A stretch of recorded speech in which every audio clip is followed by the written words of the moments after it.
Clar, llavors ens trobem que arribem amb adolescents, jo ara que treballo amb adolescents, que no s'han exposat mai als elements, que no han tingut mai un repte, que no han viscut mai una situació que comporti un cert risc.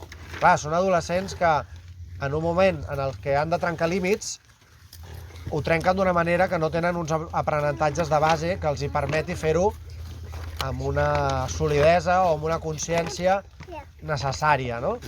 Aquí falla alguna cosa. Llavors, la pedagogia del risc el que diu és, si treballem des de casa i des de les escoles aquesta visió positiva de les oportunitats que ens dona el risc, a la llarga, quan els adolescents busquen confrontar i busquen trencar límits, ho faran des d'una posició més sana, més controlada, que no quan no ho han pogut fer i llavors busquen el límit d'una manera més insana, més destructiva i amb un grau de perill molt més elevat. No?